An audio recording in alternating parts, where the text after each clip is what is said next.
ఆయన మనం నడిపిస్తాడు, ఆయన మన బలపరుస్తాడు. నిరాశ నిస్పృహల మధ్యలో జీవిస్తున్న మన జీవితానికి ఆయన మనల్ని జ్ఞాపకం చేసుకుంటాడు. ఈ రాత్రి దేవుడు నీతో నాతో సూటిగా రూఢిగా మాట్లాడాడు.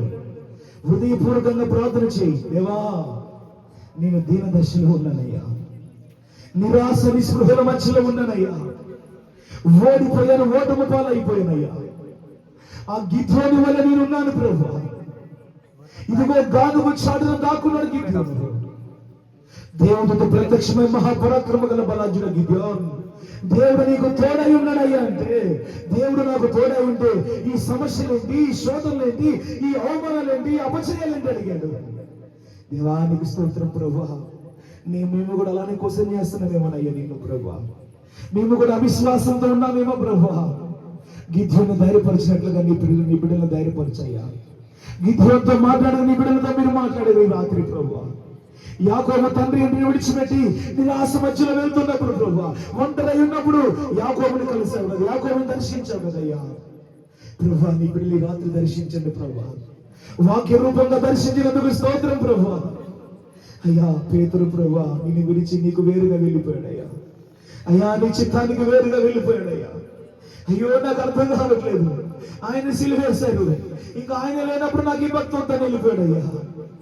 వల వేస్తున్నప్పుడు ప్రభువా ఒక్క చాపు రాలేదు కదయ్యా. యేసయ్యా నీకు వందనాలయ్యా. నాకు వేరుగా ఉండి మీరేమి చెయ్యరన్నావు కదయ్యా. అయ్యా నీలో అంటు కట్టబడ్డ ప్రతిదీ ఫలించింది కదయ్యా. నీ చిత్తానికి ఎప్పుడు ఎవరైతే లోపడతారో వారు దీవించబడతారు కదయ్యా. నీ చిత్తానికి ఎవరైతే అయ్యా నీ పాదాల దగ్గర సాగిలు పడతారో, నీవంటే భయభక్తులు కలిగి వినయ మనసు కలిగి నీ పాదములు ఎంత ఎవరు ప్రార్థిస్తారో వారిని దీవిస్తావు కదయ్యా. యేసయ్య అబ్రహామును దీవించినట్లుగా, ఇస్సాకును దీవించినట్లుగా, యాకోబును దీవించినట్లుగా, ఇదిగో పేతురుని దీవించినట్లుగా ప్రభువా నీ బిడ్డలు ఈ కుటుంబాన్ని దీవించిన ఆయన, ఈ కుటుంబాన్ని మీరు ఆస్వాదించిన ఆయన, ఈ కుటుంబాన్ని మీరు బలపరచిన ఆయన, ఈ కుటుంబాన్ని లేవనెత్తున, ఈ కుటుంబాన్ని ప్రభువా, ఈ కుటుంబం ద్వారా మీ నామానికి మహిమ కలిగినట్లుగా సహాయం చేయండి ప్రభువా.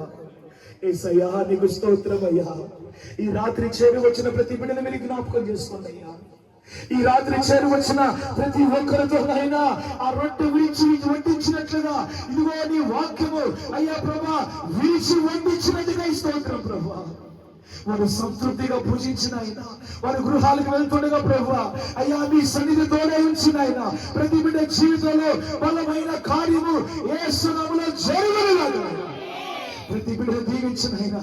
ఎవరు అలా ఉండని చిత్తము కాదనైనా, ఎవరు అప్పుడు సమస్యలు ఉండని చిత్తము కాదయ్యా, లేమితో ఉండని చిత్తము కాదయ్యా, ఎవరు అనారోగ్యంతో ఉండని చిత్తము కాదయ్యా, దరిద్రులుగా ఉండని చిత్తము కాదయ్యా, అయ్యా దుఃఖములో ఉండడం నీ చిత్తము కాదు ప్రభువా. ప్రతి బిడ్డ దీవించబడాలయ్యా, ప్రతి బిడ్డ ఆస్వాదించబడాలి ప్రభా. ఈ రాత్రినైనా నీ బిడ్డలను ప్రేమించి నువ్వు మరొకసారి మాట్లాడేందుకు స్తోత్రం ప్రభా. ఎవరైతే వాక్యాన్ని విని అర్థం చేసుకొని అయ్యా విశ్వసించారో వారి జీవితాల్లో యేసు నామములో కార్యము జరుగునుగాక. కుటుంబాలకు రక్షణ కలుగును గాకనైనా కృపలో దీవించి ఆస్వాదించి విత్తబడ్డ వాక్యాన్ని ప్రతి హృదయంలో మీరు కంటే ఫలింపచేయమని యేసయ్య అతి శ్రేష్టమైన నామములో అడిగి వేడుకొనుచున్నాము తండ్రి.